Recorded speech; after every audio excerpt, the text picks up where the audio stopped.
Hey everyone, I'm Allison Kinnear. I'm so delighted to be here with you today. Today we are talking about soul care.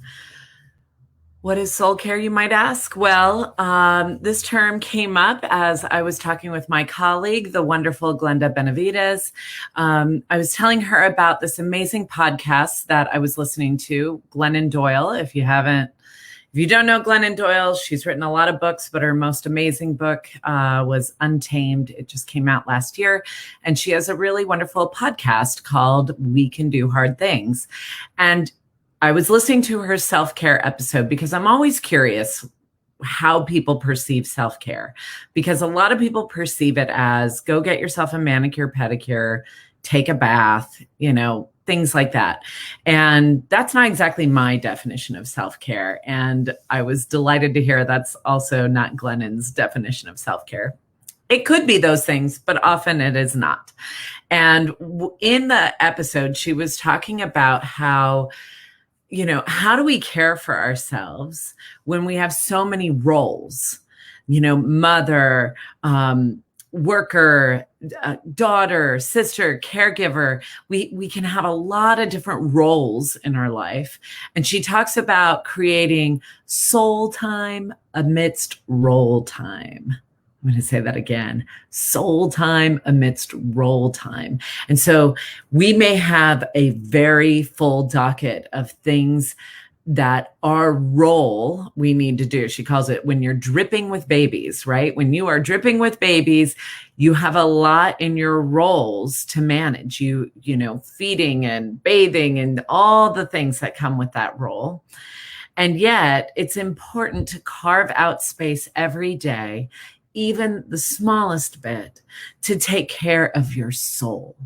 What feeds your soul?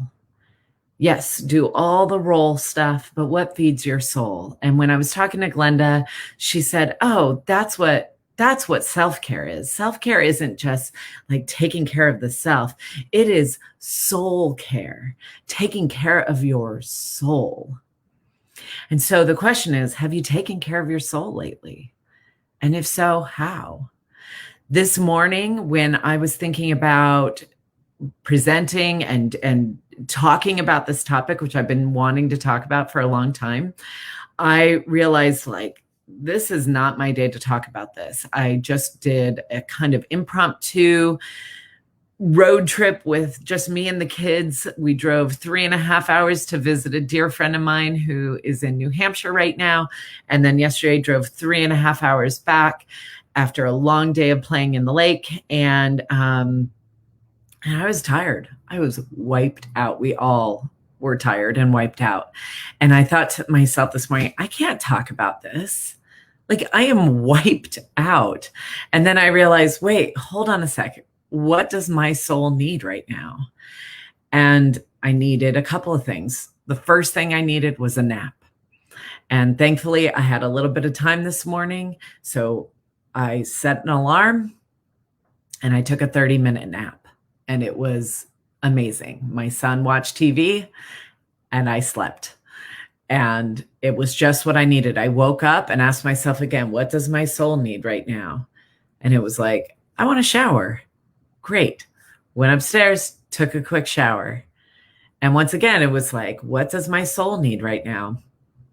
I was like, we have a lot of laundry. I really want to do laundry. Why did my soul want to do laundry? I'll tell you, not every day does my soul want to do laundry, but it was like, I want to do laundry right now. I want to get some of this stuff taken care of. Doing these chores is going to take care of me and my soul. And so that's what I did. This question, for those of you who have attended my workshops, that the question that I return to is what can I do in this moment to take care of myself? And another way of just saying it is, what does my soul need in this moment, right now? I can tell you, when I ask myself that question, I'm like, I'm a little bit thirsty. My soul is wanting a drink of water. Great. I'll get that in a minute. I encourage you today to ask yourself, what does my soul need? And see what happens. see what comes out of it. And we may think, I don't have time for that. And maybe your role is so demanding that you don't. But in those quiet moments, those in-between moments, they usually are not long periods of time, but in those in-between moments, taking a pause and asking, what does my soul need right now? Is a very powerful question. And it can give you just the right amount of energy to take you forward in all the role stuff. I'm going to pause there. I will see you next week. Thank you all. Many blessings for yourselves and your souls today. And I'll see you next week.